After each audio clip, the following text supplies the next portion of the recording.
All right, let's begin our discussion about microbiology with Chapter 1. So microbiology is the study of organisms that are too small to be seen with the unaided eye, so without magnification. The microorganisms we'll talk about in this class are going to include bacteria and archaea, viruses and prions, fungi, protozoa, algae, and helminths, which are parasitic worms. Now, helminths are actually macroorganisms, meaning they're made up of many cells, but we talk about them in microbiology largely because they produce a similar immune response in our bodies as do other pathogenic microorganisms, but also because we use microscopes to help diagnose helminthic infections, for example, looking for the ova of the worms. Now, microbes have been around for billions of years. They're the first forms of life that developed on Earth. And in fact, you could think of the Earth more as the planet of the microbes rather than anything else. Microorganisms are the main organisms responsible for photosynthesis and oxygen production on the Earth. We usually think of trees and plants as being the photosynthesizers, and they are, but they don't produce the majority of oxygen like microorganisms do. For example, cyanobacteria, also called blue-green algae, and phytoplankton, which includes bacteria as well. These guys are some of the chief photosynthesizers that produce the majority of the Earth's oxygen. Microbes also affect the soil, water, and as we said, the atmosphere. They play a crucial role in things like nutrient cycling, decomposing wastes, dead organic matter, breaking down pollutants, as well as regulating greenhouse gases. The origins of microorganisms. So bacteria-like organisms have existed on the Earth for roughly 3.5 billion years. We've got the prokaryotes, which means pre-nucleus. These guys are simple cells. They lack a membrane-bound nucleus, and they lack membrane-bound organelles. On the other hand, you can have eukaryotes, which means true nucleus. These are more complex cells. The eukaryotes have a membrane-bound nucleus. They have membrane-bound organelles. When you think about the anatomy of a cell, usually you're thinking about the anatomy of a eukaryotic cell. Eukaryotes can also be multicellular. We are eukaryotes. We are multicellular animals. But you can also have multicellular plants that are eukaryotes. Anything multicellular is going to be a eukaryote. Now, the first single-celled organisms were prokaryotes, right, the simple cells. And these prokaryotes share a single extinct common ancestor known as the last universal common ancestor, or LUCA.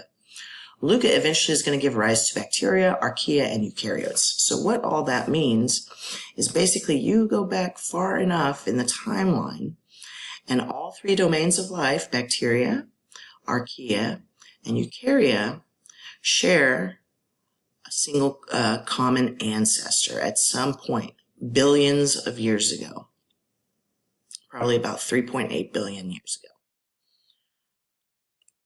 Now, this is a phylogenetic tree, and the way that you read these is down here at the bottom. This is further back in time. Up here towards the top, this is more recent in time. So you can see we go back, way back in time. We've got the last common ancestor, and then it's going to branch off here and give rise to the bacteria. And then here it branches off again and gives rise to archaea. And you continue, now you've got domain eukarya. You continue far enough along this path. More recently in time, you're going to get to where we split off and form plants, fungi, and animals. And then if you continued down this line long enough, you would see it branch off on all the different kinds of animals, including us. Okay, this is a timeline showing the probable origin of the universe up until most recently when humans appeared. So if we go back here, we see the probable origin of the universe somewhere around 14 billion years ago. Origin of Earth is about 4.5 billion years ago.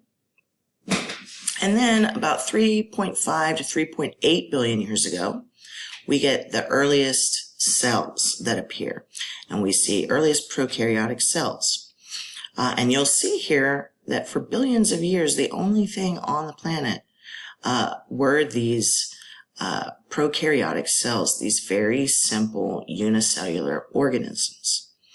Then, almost 2 billion years ago, the earliest eukaryotic cells appear.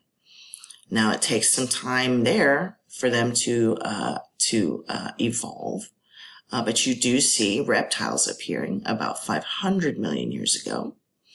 Mammals come on the scene about 200 million years ago. And then you've got humans appearing very, very recently on the geological time scale. So what are we going to talk about in this class? Well, we're going to talk about the two cell lines. We've got prokaryotes, right? Remember, these are microscopic unicellular organisms, always unicellular. They lack membrane-bound nuclei and membrane-bound organelles. We're also going to talk about eukaryotes. These are unicellular, microscopic, or multicellular macroscopic. They have a true nucleus, a membrane-bound nucleus, and a membrane-bound organelles as well. Now, what we're also going to talk about, we're going to talk about two non-living things, right? So these two cell lines, these are going to be living organisms, prokaryotes and the eukaryotes. Viruses, on the other hand, they lack many of the features of a cell. So they are acellular. They're parasitic particles, meaning that they are rely on the host cell's machinery in order to replicate themselves. They're parasites. They are composed of a protein shell, and inside of that protein shell, you will learn, is nucleic acid, either DNA or RNA, never both. And they are able to infect cells and basically take over the cell to produce more viruses. Prions, on the other hand, are misfolded proteins. They're even simpler than viruses are. And we don't exactly know why, but these misfolded proteins interact with some of the proteins in our bodies, specifically in the brain, and cause them to misfold as well, and acts like an infectious disease. All right, when we're talking about the dimensions of microbes, this graphic is going to give you kind of a sense of macroscopic versus microscopic, and even further along into the ultra microscopic and atomic ranges. So starting up here at the top, we've got in the macroscopic range, you're going to see flea is the largest organism here on this scale. And we actually will talk a little bit about fleas and ticks, mosquitoes, and other vectors when it comes to infectious diseases. Roundworms you've got here. We will talk about roundworms as well. These are a form of helminths. You've got algae, and then going down to the microscopic level. So now you have to have a microscope in order to see these organisms. You've got protozoa. These are single-celled eukaryotes we will talk about in this course. You've got mold spores, and we'll talk about molds and yeasts. And then you have several different types of bacteria. You have the spirochete, rods, and cocci, and rickettsias. Going further along into the ultra microscopic range, so now you need something a little bit more than just a microscope, usually something like an electron microscope, in order to visualize these particles. You're going to see the viruses in this range, okay, all the way down to protein molecules. And then if you get to something smaller than a protein molecule, you're on the atomic scale, and you're looking at things like glucose, individual atoms, individual small compounds, things like that.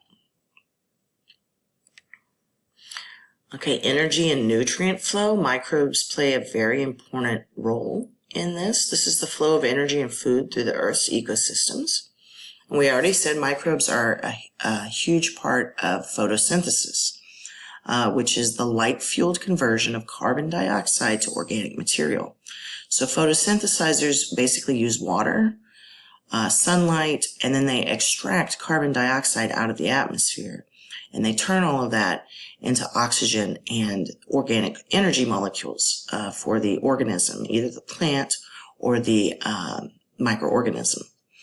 Organic energy molecule example might be starch. Then you've got, on the other hand, decomposition, which is the breakdown of dead matter and wastes into simpler compounds. And this often is going to produce either CO2 or methane, depending on the species of microorganism that's doing the decomposition. So how do humans use microorganisms? Well, we use them in a variety of ways. We use them in biotechnology. This is going to be the production of foods, drugs, and vaccines using these organisms. And using biotechnology, we can produce things like antibiotics, insulin, biofuels, vaccines, and going more into the everyday use, we use them in things like bread making, cheese making, brewing beer. But you can also use microorganisms to remedy an environmental problem. This is called bioremediation. We use them to clean up oil spills, heavy metals, pesticides, plastics, and other wastes as well. So, do all microorganisms cause disease? No. The majority actually live a free existence and are totally harmless to us. Some are actually beneficial. And in many cases, a lot of these microorganisms are essential to life. Some microorganisms are going to have close associations with other organisms, and we call these parasites. Parasites live on or in the body of another organism, and we call that organism the host. And the parasite damages the host with its existence. Microorganisms causing disease are going to be called pathogens. There's nearly 1,500 different microbes that cause human diseases, and we're going to talk about some of the most relevant ones in this course. 10 million deaths a year are from infections. And the majority of these deaths, you'll learn, are going to be concentrated in developing countries. Okay, this chart is from the World Health Organization, and it's a list of all causes of death in the year 2021. So you can see here the number one cause of death worldwide was ischemic heart disease.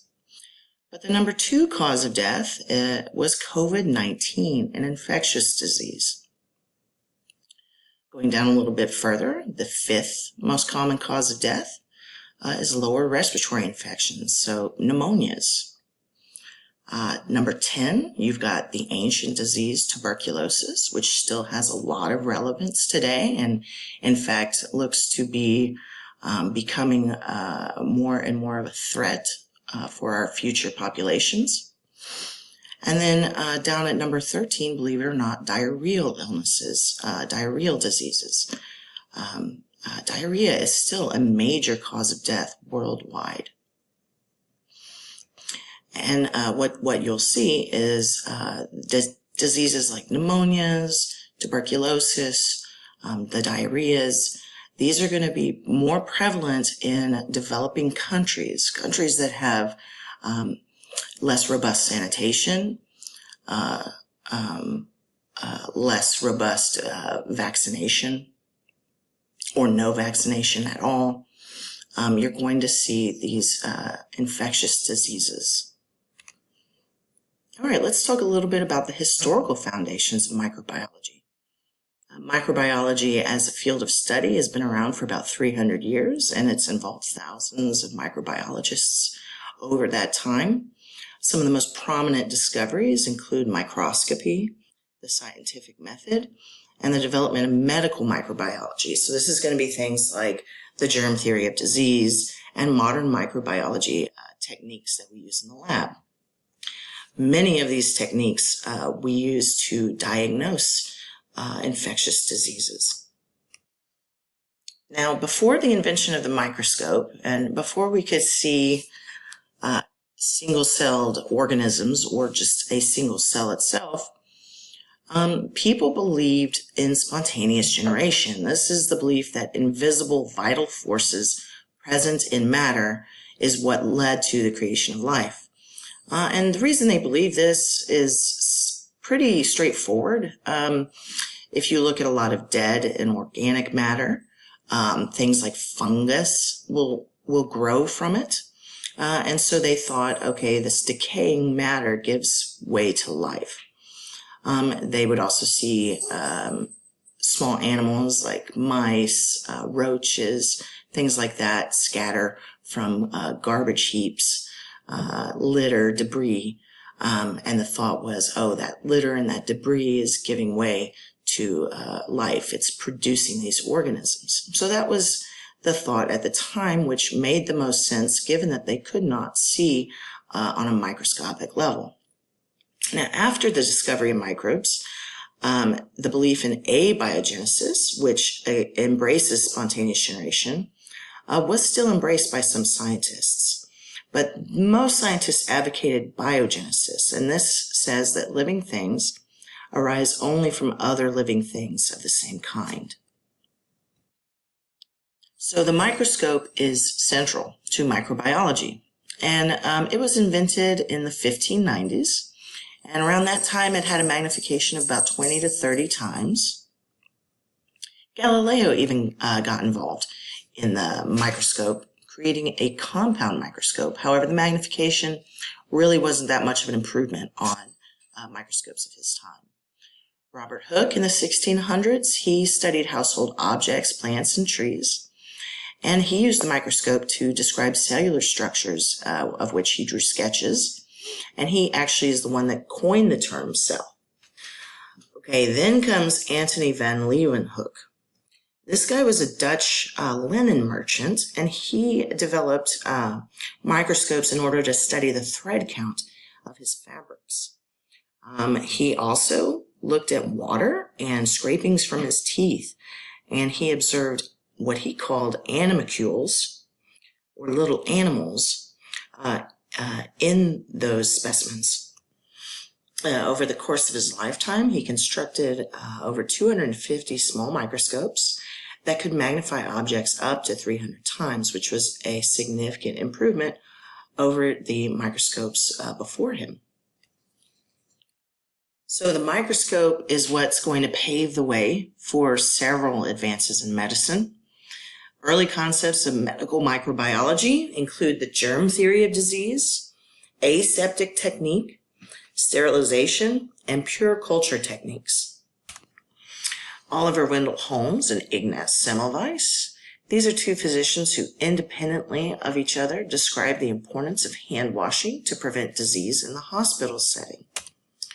What they saw was an increase in a febrile disease called puerperal fever that affects women who have just given birth. They saw an increase in that among women who gave birth to medical staff compared to women who gave birth to midwives. Now, the thought there was that the medical staff, because they often conducted autopsies and saw other acutely ill patients, they were likely transferring infection from patient to patient, including from other patients to these postpartum women. So Holmes and Semmelweis suggested hand washing to prevent the spread of disease. And when it was implemented, the rate of puerperal fever among women who gave birth with medical staff plummeted.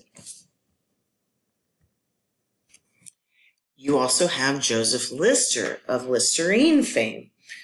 He was a surgeon who was one of the earliest surgeons to use aseptic techniques and sterilization. So he incorporated early use of cleaning wounds with phenol. And he also sterilized his equipment. He was inspired by the work of Semmelweis and Louis Pasteur. The development of the germ theory of disease is pivotal to our understanding of disease in general. The germ theory of disease states that diseases are caused by the growth of microbes in the body and not by sins, bad character, poverty, etc., not by anything else. The two major contributors we'll look at are Louis Pasteur and Robert Koch. Louis Pasteur, as you probably already know, invented pasteurization, but he also conducted the first studies linking human disease to infection, and I'll show you one study he did, one experiment that he did, where he definitively shows that microbes cause spoilage. Robert Koch, he developed a series of postulates, which is just a list of logical steps that you can take to figure out whether or not an organism causes disease and what disease it does cause. He showed that anthrax was caused by Bacillus anthracis in 1875. So anthrax is one of the earliest bacteria to be discovered. So Louis Pasteur, just to go a little bit further into his work, he studied the role of microorganisms primarily in the fermentation of beer and wine. He was interested in their role in liquids, the liquids that we drink. His swan-necked flask experiments in the 1850s disproved spontaneous generation. Remember that belief that life just comes from dead matter, that it doesn't come from other living cells. What he did was he filled flasks with a broth, and then he exposed half of these flasks to air with dust in it, and the other half of the flasks, he prevented the dust from being able to get into the broth. Now, the dust has got microbes on it. So what happened was flasks that were exposed to the dust eventually grew microbes, whereas flasks that were exposed to the air but couldn't get dust in them showed no microbial growth. And the way he did this, see, you can see the shape of this swan neck flask here, right here, the swan neck. So if you take this and you heat the liquid inside, you kill all of the microbes that are inside that liquid, and you don't alter the swan-neck flask, what's going to happen is air is going to come through here and dust is going to come through here, but the dust is going to settle at the bottom of this tube, and it's not going to climb up here and get down into the broth. So this broth remains sterile. Over here, if you detach the neck and leave this open to air and dust, you can see the dust falls in and contaminates the liquid with microbes, and those microbes eventually reproduce and spoil the liquid. John Tyndall and Ferdinand Kohn each demonstrated the presence of heat-resistant forms of some microbes, and we'll learn about this later in class, but some microbes, especially some bacteria, produce forms of themselves when the environment becomes unfavorable. They produce these endospores, and these endospores are basically very hardy, resistant to destruction forms of the bacteria. And when they enter a favorable environment again, they germinate and become the living bacterial cells. Now, to sterilize something is going to require the elimination of all life forms. So that's going to include the cells, but also any endospores that might be present, any viruses that might be present, and any prions that might be present. Okay, let's talk a little bit about the scientific method. This is the approach taken by scientists to explain a certain natural phenomenon that they see. What you do with the scientific method is you form a hypothesis, which is basically an educated guess, right? A tentative explanation that can be either supported or refuted. You have to be able to disprove your hypothesis just as much as you have to be able to prove it in order for you to be working scientifically. This is a lengthy process of experimentation, analysis, and testing, and it will either support or refute the hypothesis. Okay, so going into the steps of the scientific method, the first thing that you'll do is you'll have an observation. You'll notice something interesting. Next, you're going to ask a question. So why does that interesting thing happen? You'll form your hypothesis, which is a testable prediction or explanation. You'll design an experiment to test the hypothesis. You'll collect data and analyze that data from the experiment. Then you come to your conclusion, whether the data supports or refutes the hypothesis. Now, we do this all the time in medicine. In medicine, we observe a patient. We notice the signs of a disease. And the question we may ask is, what disease is causing this patient's signs and symptoms? Our hypothesis is called a differential diagnosis. And what that is basically a list of possible diseases that can cause whatever's happening to the patient, from most likely to less likely. You'll perform tests on the patient, right? And then you'll collect data from those tests and analyze that data. And then the physician will conclude, or the provider will conclude, whether or not all the data that they've collected supports their differential diagnosis, or whether they need to start over thinking of a different disease. Now, the results of scientific trials can be published and repeated by other investigators. So if a lot of other people are able to reproduce what was seen in the initial experiment or the initial trial, then that hypothesis is going to become a theory. Okay, theory is supported by extensive data over and over and over. Things have been collected that supports this hypothesis. A theory is a viable explanation of why things happen, which is yet to be disproved by scientific methods. Okay, and when we use the word theory, we're talking about really strongly supported scientific theories, like the theory of gravity, the theory of relativity, the theory of evolution. All of these things are extensively supported by the data that we've collected. But theories are not necessarily static. They can be refined when new data becomes available that sheds light on a particular aspect of a theory. We refine it. Accurate mathematical representations of a theory become what's called a law or a principle, and you'll see that more in physics than you do in biology. All right, question. A scientific theory has little or no evidence to support it and could be best described as a best guess. True or false? Well, this is false, right? A scientific theory has a ton of evidence that supports it. It's not described as a best guess, but rather a body of data that support a certain hypothesis. I want you to know this. I want you to know that a scientific theory is more than a best guess. For the test, you're very likely to be tested on what exactly constitutes a scientific theory. All right, a little bit about taxonomy. Taxonomy is organizing, classifying, and naming living things. This system originated by Carl Linnaeus. He was around from 1701 to 1778. So we've had this system of taxonomy for a while. It has been refined and continues to be refined as we discover new things about organisms, as well as genetic evidence about organisms. Taxonomy is concerned with classification, which is the orderly arrangement of organisms into groups.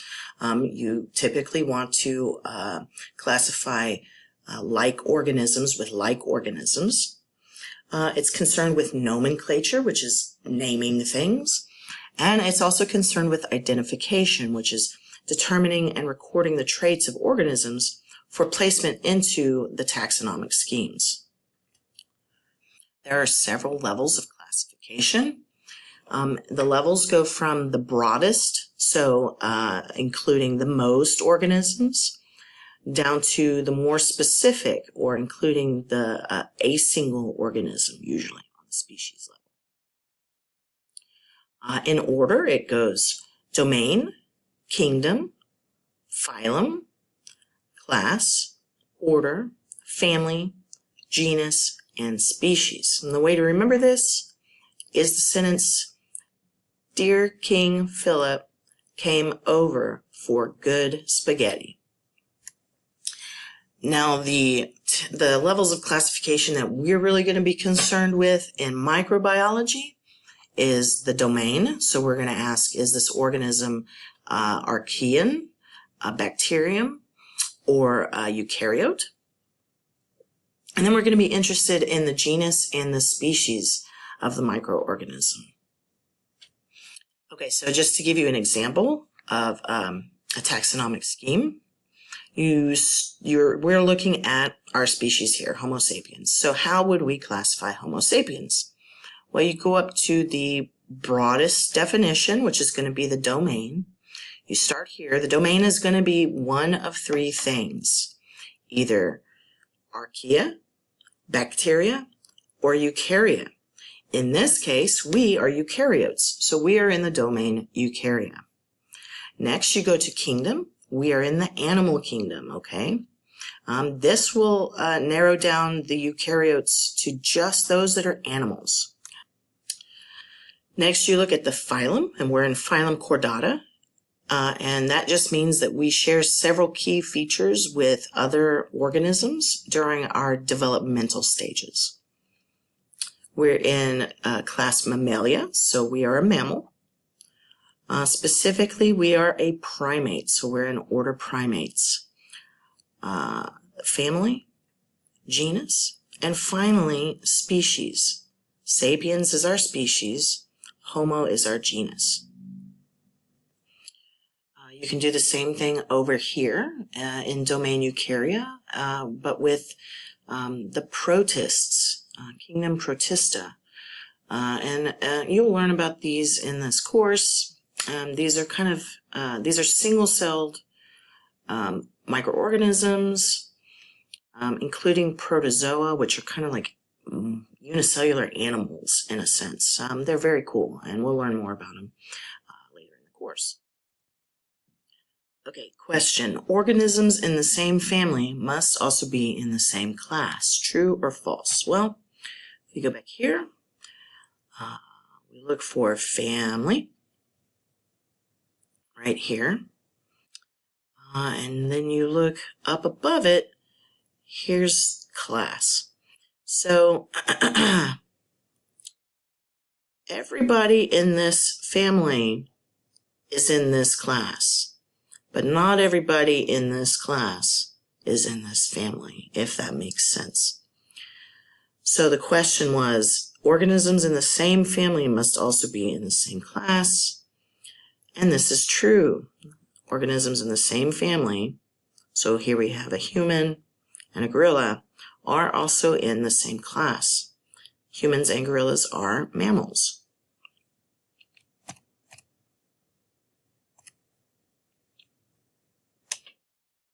How do we name things? Well, we use two parts in the name. This is called binomial nomenclature. We use the genus, which we capitalize, and then we use the species, which is lowercase. And we just saw that with Homo sapiens back here. You can see the genus is capitalized, the species is lowercase, and the scientific name, therefore, is Homo sapiens. Now, when you're writing it, if you're typing it, it needs to be italicized. However, if you're writing it by hand, you underline it. Okay, this is very important. This will be important when you get to your infectious disease report. I want you to make sure that you write the scientific names correctly. If you want to shorten it, you use the first letter of the genus, so S in Staphylococcus, put a period after it, and then you put the species. So I showed you a phylogenetic tree earlier that showed sort of the relationship between different organisms. Remember that the branches of the tree branch off to groups of organisms with more similar traits. Phylogeny just means the natural relatedness between groups of organisms. All right, a little bit about evolution. Evolution as a theory, I want you to understand and be able to explain to me what exactly the theory of evolution states. It states that all new species originate from pre-existing species, okay? And through doing that, hereditary information of the living beings is going to gradually change through time. Changes result in various structural and functional changes through many generations, and it's selective for those changes that favor survival and reproduction, also known as natural selection. So what does that really all mean? Well, when you start off with a species, it's going to reproduce somehow, either sexually or asexually. Now, when it reproduces, it needs to copy its DNA. In copying DNA, mistakes can occur. And when mistakes occur, we call those mutations. Some mutations are harmful, some are beneficial, and a lot of them don't do anything at all. They don't result in any change to the organism. Now, which traits are harmful and which traits are beneficial really depends on the organism's environment. If there's a change in the environment that makes one trait more favorable than another, then those organisms that have that more favorable trait are going to tend to reproduce more. And overall, the population of the organism, all the organisms together, you're going to see more organisms with that favorable trait. That is evolution due to natural selection. That's all evolution is, okay? Now, evolution usually progresses toward greater complexity, but not always. So don't think of evolution like it has a direction that it goes in. Really, it boils down to random mutations in DNA and whether or not those random mutations are favorable given the organism's environment. That's all evolution is. It's a very simple algorithm, but it produces a wide variety of life.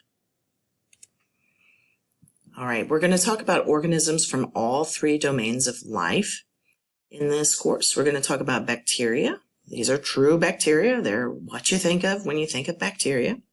We're going to talk about archaea, which are slightly different than bacteria on a genetic level. But they're also prokaryotes, but they live in extreme environments. So they can tolerate really high salt content, extremes in heat, extremes in acidity, so on.